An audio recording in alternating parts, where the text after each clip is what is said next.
Earth was banished by the rulers. What humans did next shocked the galaxy.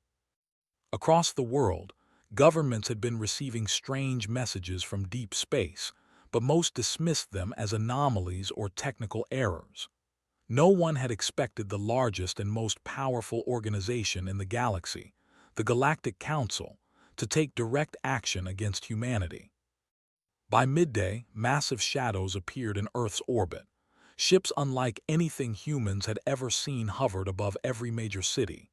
They were enormous, silent, and glowing faintly with energy that humans could not understand. Panic spread quickly.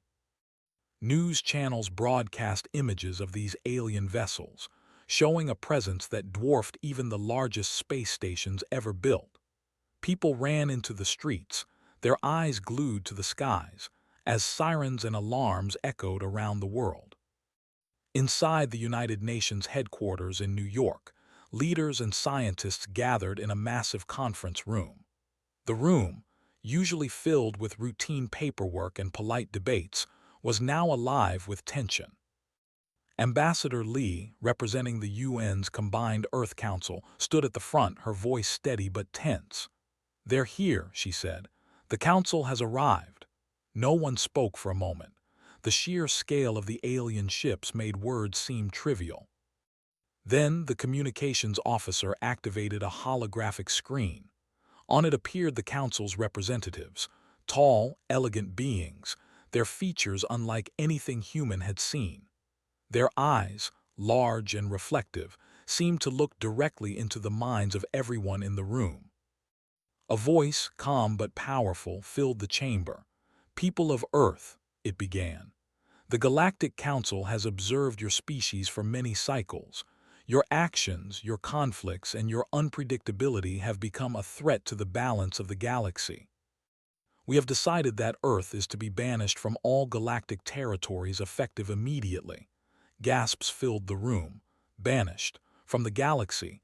Ambassador Lee found her voice. "You cannot do this. Humanity has made great progress. We are learning, evolving, and striving for peace. Please reconsider." The alien voice continued without emotion. "This decision is final. You will have no access to galactic trade, alliances, or travel. Any attempt to defy this decree will be considered an act of aggression against the Council. You are exiled." A chill ran through the room. The representatives quickly left the holographic connection active but unmoving, leaving the humans staring at their screens. Outside, the alien ships did not attack, but their presence alone was enough to cripple human morale. Governments struggled to comprehend the new reality. Earth was alone in the galaxy. In the following days, chaos swept across the planet. Stock markets crashed. Space programs were put on hold. Fear and uncertainty became the common language of humanity. People began asking the impossible question: how could a single species survive without access to the stars? Yet, amid the panic, something remarkable began to happen. Humans, by nature, were not built for submission. Across the globe, scientists, engineers, and visionaries gathered in secret. They began to plan, to design, and to imagine a future where humanity could survive, and even thrive, without the Council's approval. In a small lab in Germany, Dr. Emilia Cross studied alien technology that had accidentally fallen into human hands years earlier. Her team had reverse-engineered small artifacts from these devices, learning more with each experiment. Now, under the shadow of exile, she pushed her team harder than ever. "We've been underestimated for too long," she said, her eyes shining with determination. "They think we're chaotic, primitive, and weak. Let's show them they were wrong. Not tomorrow, not in a few years, but now. Humanity cannot wait for permission." Across the Pacific, in Japan, engineers were working on massive space vessels. These ships were unlike anything humans had ever built. They weren't just for travel. They were meant to explore, to adapt, and to survive in environments humans had never dreamed of. Designers combined known technology with bold, imaginative ideas. Solar sails powered by unknown materials, engines fueled by compact energy cores, and hulls that could resist cosmic radiation were only the beginning. "Every failure is a step forward," said lead engineer Takumi Sato. "They think exile will destroy us. It will do the opposite. Humans don't just survive, we innovate. And we will reach the stars even if the Council doesn't want us to." Meanwhile, in the deserts of Africa, groups of young people and volunteers worked to unite resources and knowledge. Old rivalries between nations were set aside. Shared goals replaced centuries-old disagreements. Scientists from Europe collaborated with engineers from Asia, while resource managers from Africa coordinated supply chains across continents. It was a level of cooperation humanity had never seen before. As the first months passed, human ingenuity began to bear fruit. Small prototype ships were tested in orbit. Energy shields glowed softly against the void. Artificial intelligence programs were refined to predict cosmic hazards. And all the while, humans kept careful observation of the Council's fleets, noting patterns and weaknesses without engaging them directly. Even ordinary citizens felt the change. Schools introduced new curriculums to teach children about space, engineering, and teamwork. Art, literature, and music celebrated human resilience and courage. Humanity's cultural identity shifted from one of survival on a single planet to a species ready for the galaxy. Then came the first direct challenge. A small Council scout ship entered Earth's orbit, moving closer than any before. Panic swept across the cities. Military forces scrambled jets and satellites, unsure if they were to defend or flee. But the human response was unexpected. Instead of hiding, Earth sent its first fleet of experimental vessels to greet the alien ship. The encounter was tense. The scout ship was enormous compared to the human fleet, but humans used creativity instead of brute force. They projected holographic decoys, employed rapid maneuvering techniques, and communicated with unexpected clarity.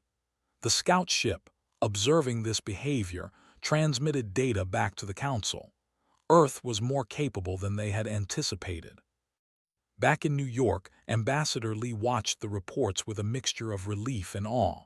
Humanity was still exiled, still at risk, but for the first time they were not afraid. "We may be alone," she said softly, "but we are not helpless. The galaxy has underestimated us. And they will soon see the strength of human spirit." By the end of the first year of exile, Earth had changed. Fear was no longer the dominant force. Instead, determination, creativity, and unity guided human efforts. The Council's banishment, meant to suppress humanity, had inadvertently sparked the greatest age of human collaboration and innovation the planet had ever seen. In secret labs, workshops, and underground facilities, humans continued to design larger ships and more advanced technologies. The first generation of interstellar travelers was being trained, ready to leave the safety of their planet and venture into the unknown. And across the galaxy, alien civilizations began to take note. Earth, once considered a small and chaotic world, was awakening. The shadow of exile still hung over the planet, but it was no longer a chain, it was a challenge. Humans looked up at the stars not with fear, but with determination. They would not beg for permission. They would not wait for the Council's approval. Humanity would carve its own path among the stars, and one day the galaxy would remember the planet that was banished, and the species that refused to be defeated. And so, in the quiet of night, as children slept under the glow of distant satellites, humans dreamed of the stars. They dreamed of freedom, of exploration, and of proving that no force, no matter how powerful, could limit the human spirit. The first sparks of a new era had begun, and nothing would ever be the same again. The first year after Earth's banishment had been terrifying, but it had also been transformative. Fear had slowly given way to determination. Across the globe, humanity had begun to unite in ways no one thought possible. Nations that had once argued over borders and resources now collaborated to achieve a common goal: survival among the stars. In Europe, massive shipyards were built, not just in one country but across the continent. Germany, France, and Italy shared designs, engineers, and materials. In Asia, Japan, South Korea, and India pooled their expertise in robotics, artificial intelligence, and energy. In Africa, teams focused on resource extraction, developing new ways to harness energy and materials previously considered impossible to use. Dr. Emilia Cross had become a central figure in this global effort. Her team in Germany was now coordinating with labs across the world, creating a network of scientists working as one mind. Every small breakthrough was shared instantly, and innovations built on each other at a speed the Council could not imagine. "The human mind is limitless," Emilia told her team one evening, standing in front of a massive display of schematics. "We have been told we are dangerous, primitive, and chaotic, but look at what we can achieve when we unite. We will not wait for permission. We will reach the stars." Her words became a mantra across Earth. Humanity did not have the technology of the Council. Their ships were not yet faster than light, and their weapons were nowhere near the level of alien fleets. But humans had something no one else had: creativity, adaptability, and the willingness to risk everything to survive. In the deserts of Africa, Takumi Sato and his team worked day and night on propulsion systems. Using a combination of solar energy, magnetic fields, and experimental energy cores, they designed engines capable of long-distance space travel. These engines were not perfect, but they were better than anything Earth had ever produced. Every failure taught them something new. Every small success gave them hope. Meanwhile, Dr. Layla Hassan in Egypt led a team of young programmers and engineers to create artificial intelligence systems that could operate the ships and assist in navigation. These AI systems were designed to learn and adapt, allowing humans to explore space without risking their lives in dangerous situations. "It's not just about surviving," Layla explained during a video conference with other teams. "It's about thriving. If we are clever, careful, and united, nothing can stop us. The Council may have banished us, but they cannot banish our minds or our will." As the months passed, humanity began to test its first prototypes in orbit. Small ships were launched, their AI systems learning from every second in space. Engineers monitored every detail, adjusting designs for speed, safety, and efficiency. It was exhausting work, but hope began to grow. Children watched news of these efforts with fascination. Schools introduced programs teaching space science, engineering, and teamwork. Art and literature celebrated humanity's resilience. Even in ordinary neighborhoods, people began to work together in new ways, contributing to the larger effort. Gardens were grown to support astronauts, energy systems were improved, and communication networks were strengthened. Despite their progress, the Council's shadow loomed over Earth. Reports of human activity reached alien observers, who monitored every move with curiosity and caution. Many aliens were surprised. They expected humans to panic, fight among themselves, or surrender. Instead, they saw cooperation, innovation, and courage, qualities rare in any species. In the Americas, a fleet of engineers and pilots was being trained for the first interstellar missions. The ships were not just machines, they were symbols of human resilience. Pilots were taught to think creatively, to anticipate danger, and to work as a team. The instructors emphasized that intelligence, courage, and teamwork could often defeat brute strength. Captain Maria Lopez, one of the lead trainers, told her cadets, "You may not have the largest fleet, the strongest weapons, or the fastest engines, but you have something stronger: the human mind. Remember that and nothing will stop you."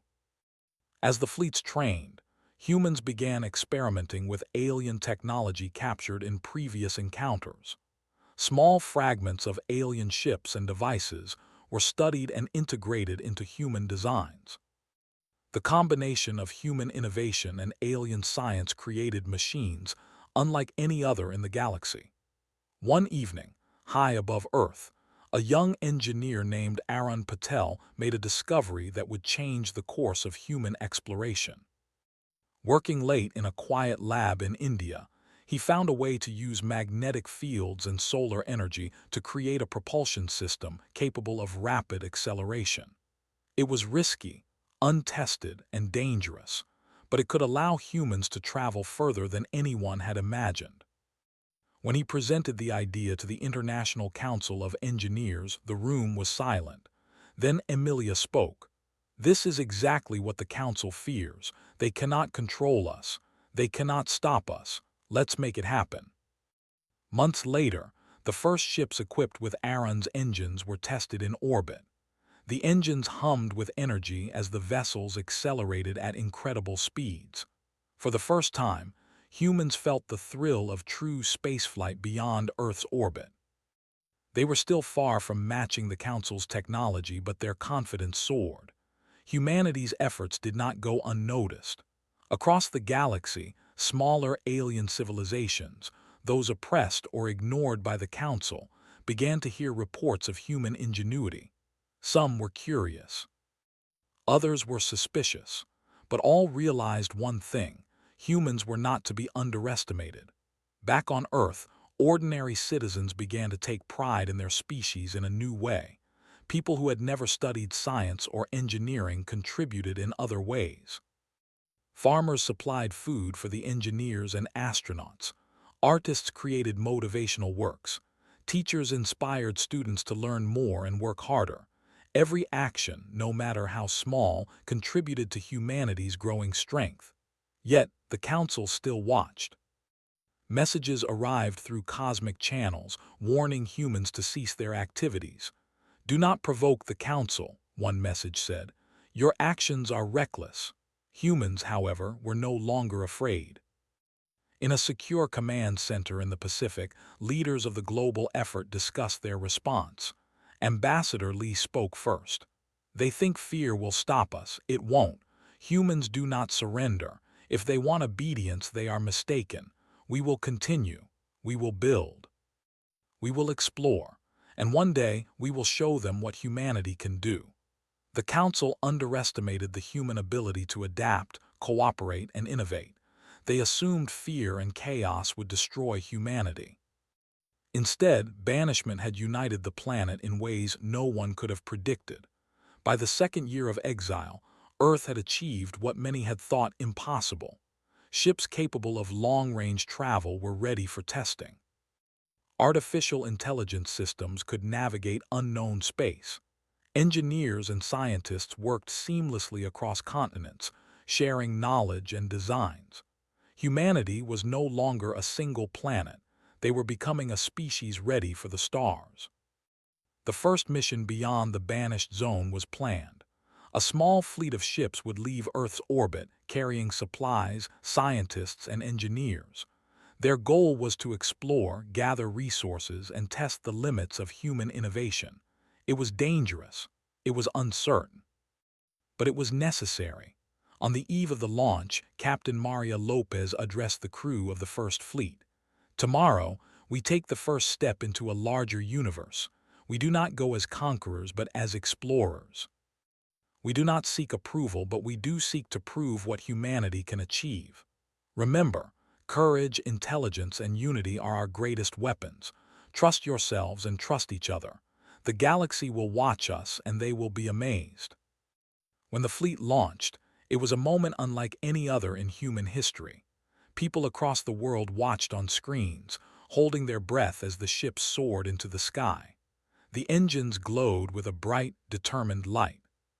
For the first time, humans were no longer bound by fear of the Council or the limits of their planet. They were free to explore, to create, and to define their own destiny. As the ships disappeared into the stars, a quiet pride settled over Earth.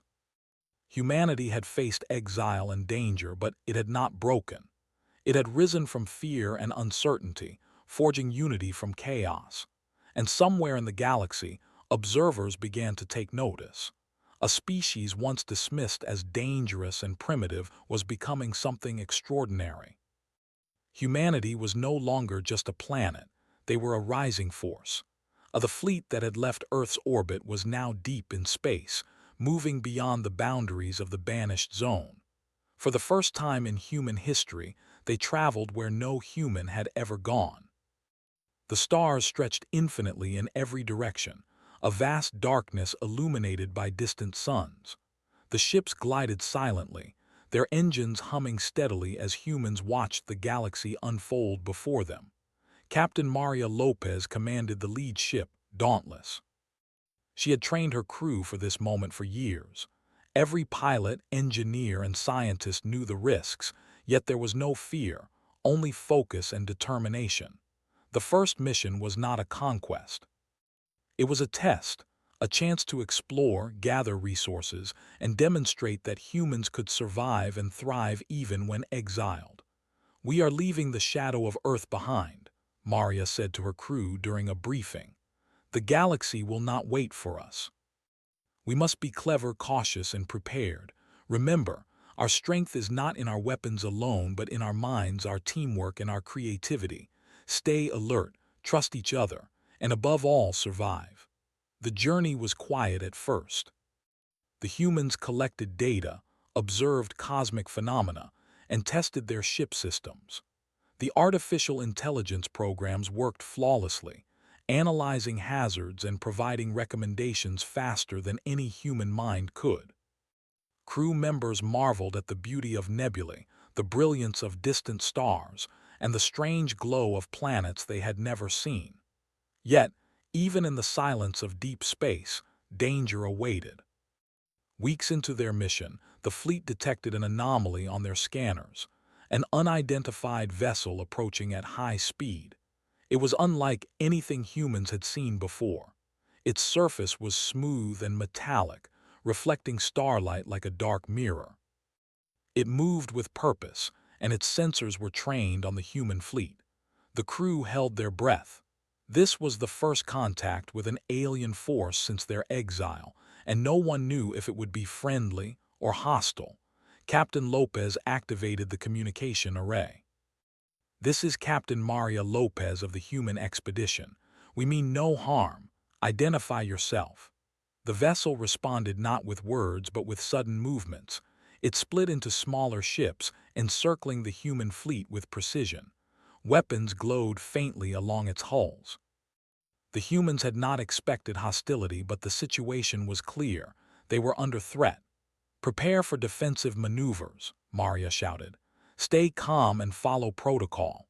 The crew executed complex maneuvers, using their ship's speed and agility to avoid the alien weapons. Humans had fewer ships and smaller weapons, but they had something the aliens did not: unpredictability. They darted, twisted, and feinted in ways the alien vessels could not anticipate. Every movement was calculated yet creative, confusing the attackers. On the bridge of Dauntless, Lieutenant Aaron Patel, the young engineer whose engines had made this journey possible, monitored energy flows. "Their weapons are powerful, but they are not adaptive," he said. "If we change speed and formation rapidly, we can create openings." Maria nodded. "Do it. Move as one but think as individuals. Exploit every weakness." The human strategy worked. Using a combination of rapid maneuvers and clever use of space debris as shields, they avoided most attacks.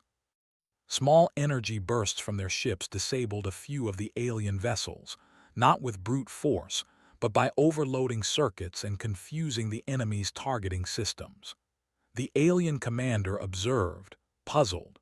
Humans were not following patterns typical of other species.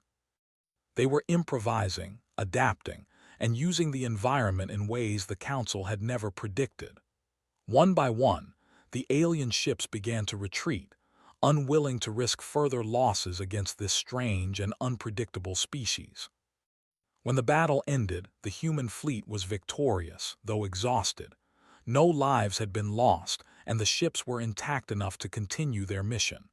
The crew erupted in cheers, but Captain Lopez reminded them to remain vigilant.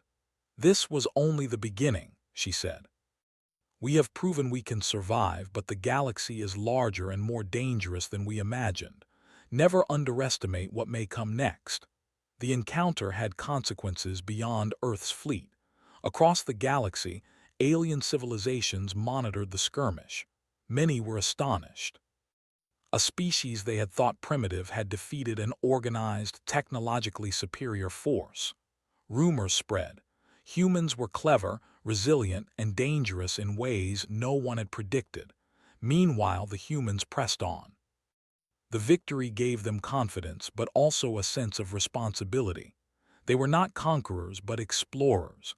Every encounter was a test of strategy, intelligence, and moral choices. Captain Lopez emphasized that humans must not become reckless. Their reputation could either open doors or create enemies. In the following weeks, the fleet discovered a small system rich in resources. Minerals, water, and energy sources were abundant, offering a chance to resupply and continue the mission.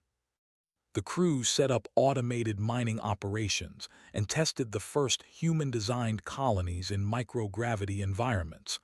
Dr. Emilia Cross worked tirelessly with her team to stabilize the habitats. "We are not just surviving," she said. "We are learning to live beyond Earth." Every system, every solution teaches us something new. The galaxy is vast, but so are our abilities. Young cadets like Lieutenant Hana Kim marveled at the beauty and complexity of space. "I never thought I'd see this," she whispered. "Stars, planets, colors, it's beyond anything Earth could show us. And yet we are here.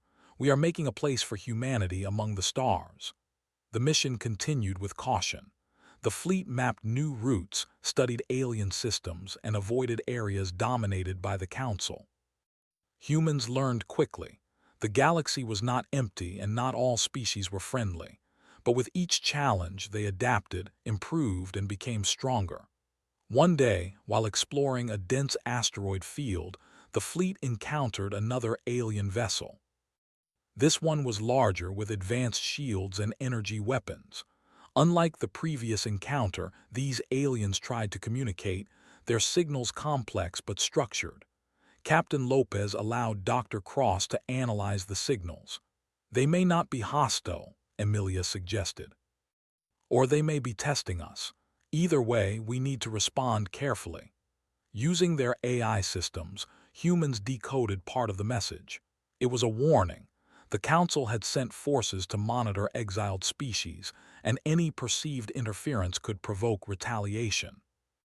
The aliens had been tasked to test humans' capabilities. Maria looked at her crew. "We are being observed," she said. "But we have nothing to hide. We are explorers, not invaders. We will continue with caution, but we will not surrender our independence." The fleet's actions became legendary among smaller alien civilizations. News of human ingenuity, teamwork, and resilience spread. Some species began to offer secret support, sending resources and information to aid the humans. Others remained cautious, waiting to see how Earth's people would continue to act in the galaxy. Back on Earth, people followed every report of the fleet's journey. Families watched broadcasts, celebrating each success and learning from each challenge. Children dreamed of becoming explorers, engineers, and scientists. Humanity's story had shifted. No longer just a planet of exiles, Earth had become a symbol of courage, creativity, and hope. Months later, the fleet returned briefly to a safe orbital station near Earth. They carried valuable data, samples, and stories of encounters with alien species. Every crew member knew that this mission was only the beginning. The galaxy was larger and more dangerous than they could imagine, but humans had already proven one thing: they could survive, adapt, and triumph in the face of overwhelming odds. Captain Lopez addressed the crew one final time before departing on the next mission. "We have fought, we have learned, and we have grown, but this is not about battles or victories. It is about proving that humanity belongs in the galaxy. We are not banished. We are explorers, innovators, and survivors. And one day, the Council will realize that underestimating us was their greatest mistake. As the fleet departed once again, the stars stretched endlessly ahead.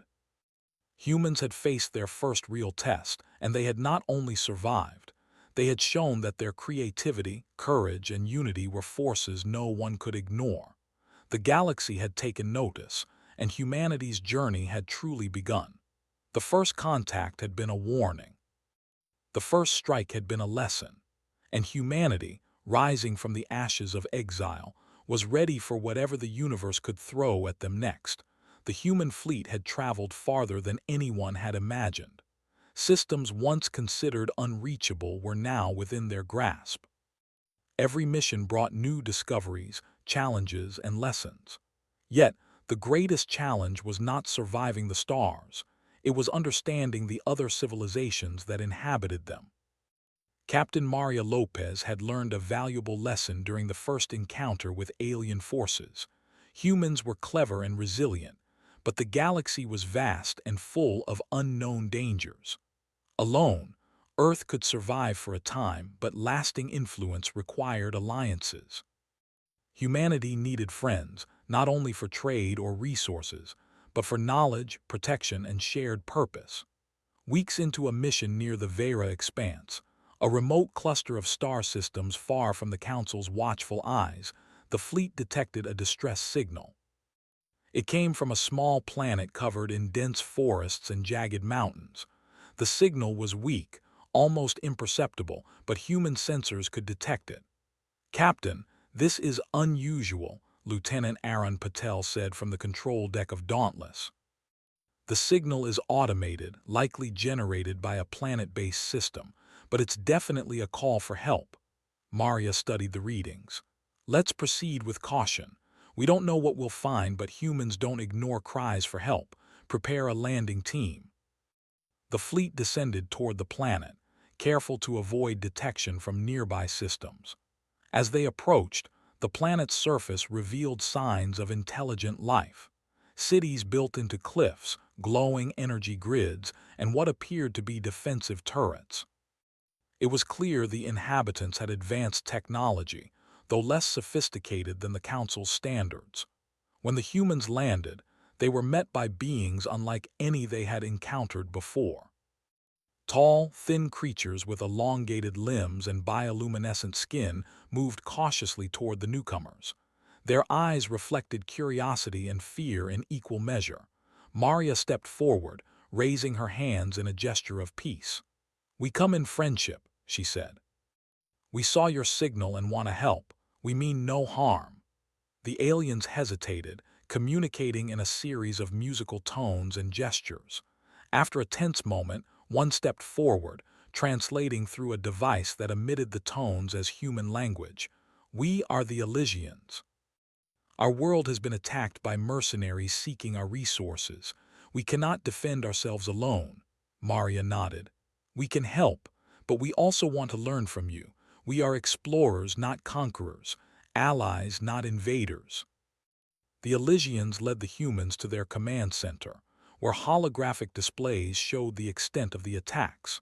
Small fleets of mercenaries, hired by unknown parties, had raided their mining colonies and energy grids. The Elysians had fought bravely, but their defenses were insufficient. Humans immediately began planning. Using strategies learned from their first encounter with hostile forces, they trained Elysians in new defense tactics. They repaired energy grids, upgraded ships, and even shared basic AI technology to improve efficiency. For the first time, the Elysians worked alongside another species, learning that cooperation could be stronger than technology alone. One of the Elysians, a young scientist named Kale, was fascinated by human creativity. "Your methods are unusual," he admitted. "You do not rely solely on brute strength. You improvise, adapt, and think beyond what is expected. I have never seen a species like this." Maria smiled. "That is humanity. We survive because we think, we work together, and we refuse to give up. If you join us, we can face greater challenges than you could alone. Over the following weeks, humans and Elysians worked as one. Small fleets trained together, using combined strategies that confused and overwhelmed the mercenaries. Using clever maneuvers, diversion tactics, and intelligence gathering, they repelled the attacks and restored peace to the planet. This victory had consequences beyond the Elysians' world. Word spread across neighboring systems. Humans were not only clever but also reliable allies. Other marginalized or oppressed civilizations began sending signals, offering cautious communication. Some were curious, some skeptical, but all wanted to see what humanity could offer. Back on the fleet's command ship, Maria and her officers discussed the growing network. "We cannot face the Council directly," she said, "but we can build alliances. We can strengthen ourselves and others. Together, we become more than just exiles. We become a force the galaxy must respect." Lieutenant Hana Kim added, "Every species we help, every alliance we build increases our reach. And we do it without conquest, without violence unless necessary. That is our strength." The next system they visited was an arid world inhabited by the Tharian, a species known for their engineering skill and strict adherence to logic. Initially suspicious of humans, the Tharian had avoided all contact with outsiders for centuries. But reports of humans helping the Elysians reached them, stirring curiosity. When the humans arrived, the Tharian leaders demanded proof of intentions. Maria allowed Lieutenant Patel to demonstrate their technology and strategies. They showcased AI systems, energy shields, and the rapid adaptation tactics humans had developed. The Tharian were impressed, not just by the machines but by the way humans approached problems creatively, often turning disadvantages into advantages. "The humans do not merely follow patterns," said the Tharian leader in measured tones. "They think beyond conventional logic." It is remarkable. Negotiations followed, and soon the Tharian agreed to join the human alliance. Engineers and scientists from both species collaborated on new technologies, combining Tharian precision with human adaptability. Together, they built improved ships and defenses, ready for future missions. With each new alliance, humanity's reputation grew. Across the galaxy, whispers circulated. Earth was no longer a solitary, banished planet. Humans were clever, adaptable, and most importantly, trustworthy. Species once oppressed or ignored began to look to Earth for guidance, inspiration, and partnership.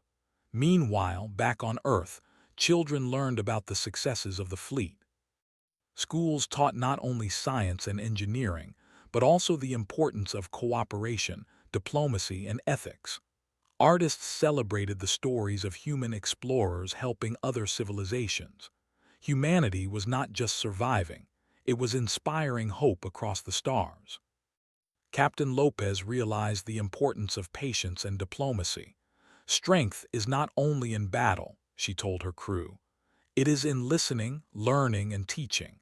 The galaxy will not be won by force alone. It will be won by the bonds we create, by the trust we build, and by the courage to do what is right." As the fleet continued its mission, humans discovered more worlds in need. They encountered species with lost technology, civilizations recovering from natural disasters, and planets under the shadow of mercenary attacks. In each case, humans applied the same principles: careful observation, creative problem-solving, and collaboration. In one remote system, they found a water world where the inhabitants struggled to survive due to failing energy sources. Human engineers introduced renewable energy solutions adapted to the alien environment. Together, they built habitats capable of sustaining life, even in harsh conditions. The grateful civilization joined the alliance, offering knowledge of interstellar travel routes unknown to the Council. With each new partner, the human-led coalition grew stronger. They were still outmatched by the Council's fleets in sheer power, but their alliances created a network of intelligence, resources, and strategy that could rival any galactic authority. Even the Elysians noted the change. Kale observed the human fleet coordinating with multiple species. "I never imagined a single species could unite so many others," he said.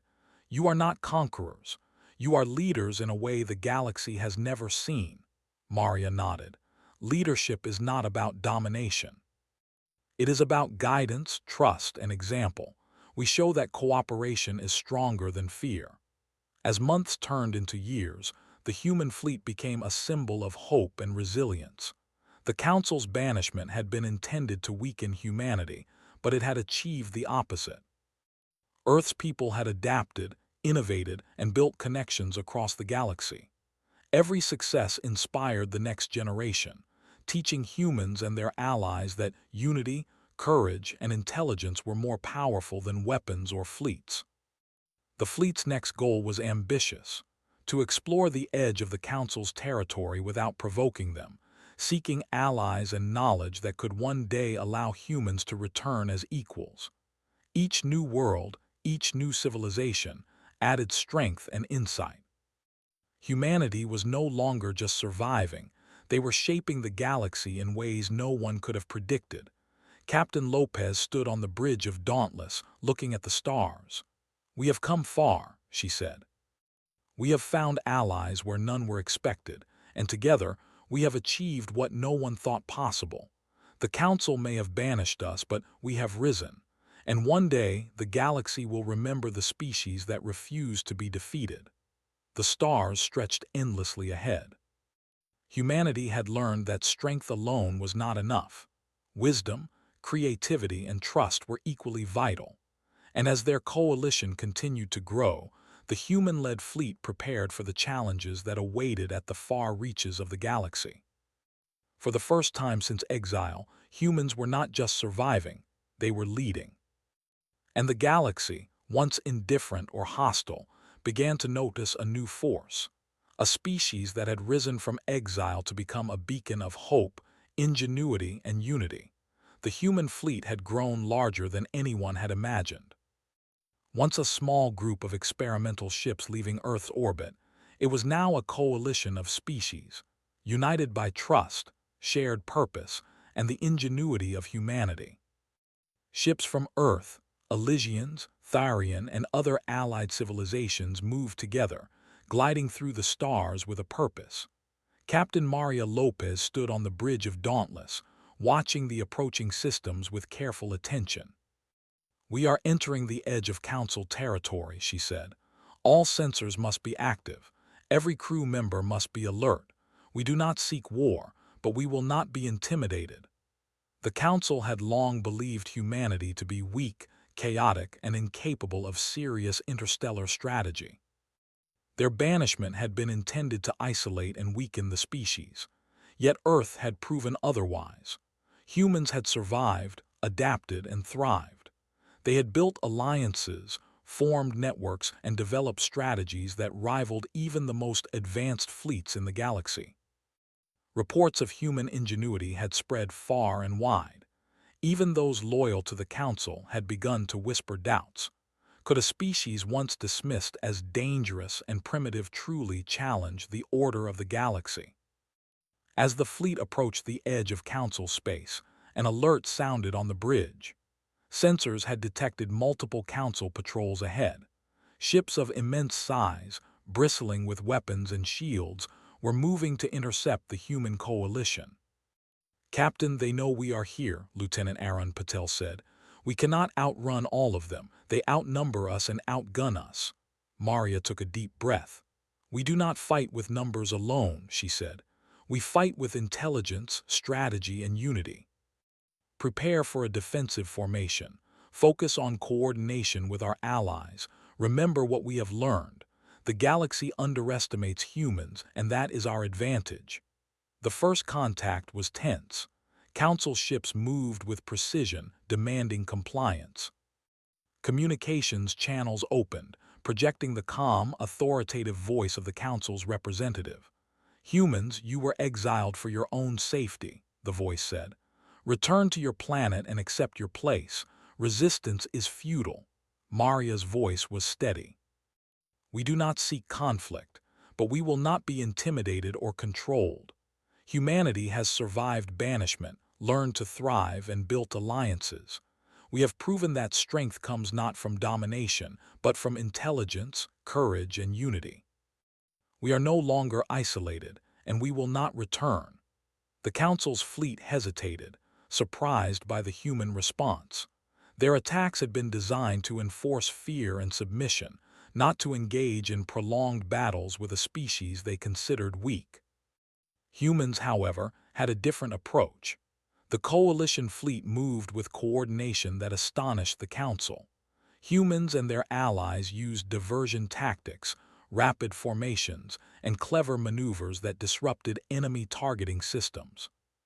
Small, precise strikes disabled weapons and engines without destroying ships. Humans relied not on raw power, but on adaptability, speed, and creativity. In one daring maneuver, Captain Lopez ordered the fleet to split into 3 groups, each following unpredictable paths through an asteroid field. Council ships, expecting standard patterns, struggled to follow. Humans used the asteroids as shields, launching rapid attacks on key targets and retreating before the Council could respond. Lieutenant Hana Kim observed from the bridge. "They are unprepared for this," she said. "Every move we make seems to confuse them. They cannot predict our tactics." The battle continued, but it was clear that humans were not just surviving, they were excelling. Each maneuver, each adaptive strategy, demonstrated intelligence and courage that the Council had never anticipated. Slowly, Council ships began to retreat, reassessing the underestimated threat humanity now posed. While the conflict raged at the edge of Council space, the human-led coalition also focused on diplomacy. Captain Lopez authorized envoys to contact other civilizations within Council territory, species that had long been oppressed or ignored. Humans offered assistance, alliances, and hope. Many responded positively, secretly preparing to join humanity in future efforts. Back on Earth, the population watched transmissions from the fleet.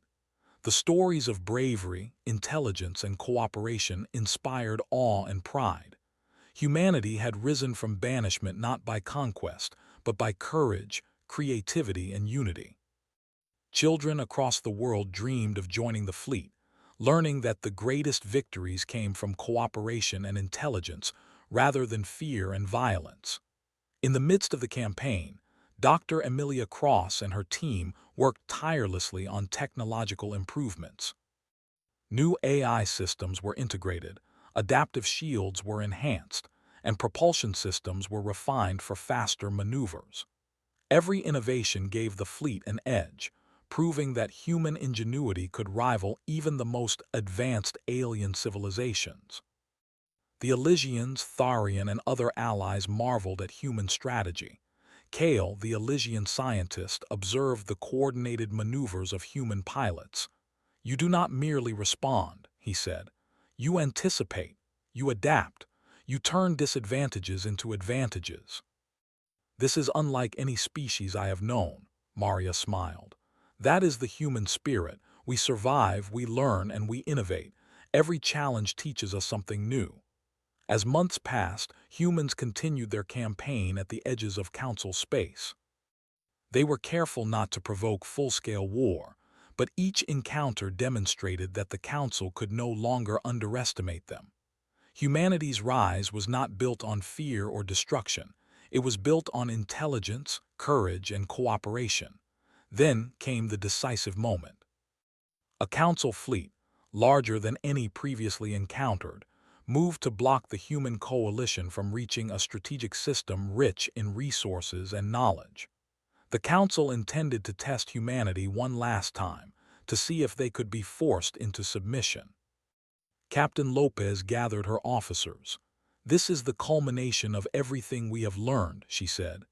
"We do not fight for revenge. We fight to prove that humanity and our allies have a right to exist, to thrive, and to be respected. Follow the plans, trust your training." Trust each other. The galaxy is watching. The ensuing engagement was unprecedented. Council ships moved with raw power, but humans and their allies used every tactic, innovation, and alliance at their disposal. Adaptive AI systems predicted enemy movements. Combined forces from multiple species executed synchronized attacks. Ships used energy shields, decoys, and diversion strategies to outmaneuver the Council's firepower. Arun Patel monitored the battle from Dauntless. "We are exceeding expectations," he said. "Every maneuver we predicted, we adapted. They cannot anticipate us because we do not act as they expect." Victory did not come through destruction alone. Humans focused on strategy, minimizing casualties and maintaining integrity.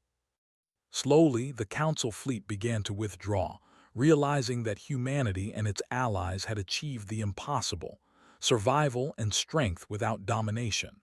The shockwaves of this campaign spread across the galaxy. Alien civilizations took notice. Species that had long suffered under the Council's authority began to question its control. The narrative that humans were chaotic, primitive, and weak had been shattered. Back on Earth, celebrations erupted. Humanity had proven that exile was not the end. It was the beginning of a new era.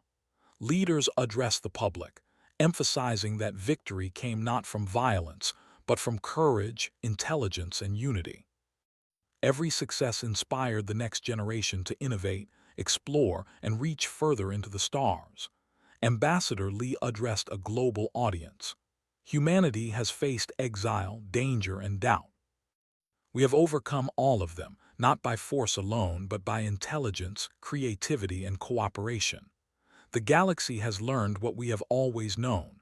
Humanity is strong, resilient, and capable of shaping its own destiny." The Council, stunned by the human-led coalition, convened in urgent session. Their perception of humans had changed. What they had intended as a simple exile had transformed a planet into a force capable of reshaping alliances, challenging authority, and inspiring countless civilizations. Maria Lopez watched the stars from Dauntless. "We have come far," she said. "We have survived every test, built alliances, and proven that humanity belongs in the galaxy. The Council may still hold power, but they cannot ignore what we have achieved. This is only the beginning." The human coalition continued to expand. New civilizations joined, sharing knowledge, technology, and resources. Ships explored distant systems, mapping routes and discovering opportunities for trade, research, and collaboration. Humanity was no longer just a species from a single planet. They were a symbol of hope, resilience, and ingenuity. Dr. Cross reflected on the journey. "We were exiled," she said. "We were underestimated.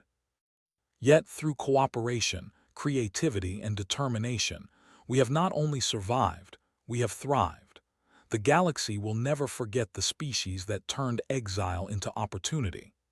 Even children born during the exile era understood the significance of their heritage. They trained, learned, and dreamed of new worlds, knowing that the human spirit could overcome any obstacle. Earth had been banished, but humanity had rewritten its story among the stars. Finally, the day came when humans returned to the edge of Council space, not as exiles but as equals. Ships of every size and origin moved together, demonstrating unity, strength, and intelligence. The Council could no longer dismiss humanity as weak. In a historic broadcast across the galaxy, Captain Lopez addressed the Council. "We do not seek revenge. We seek recognition, respect, and equality. Humanity has proven that intelligence, creativity, and cooperation can achieve what force alone cannot.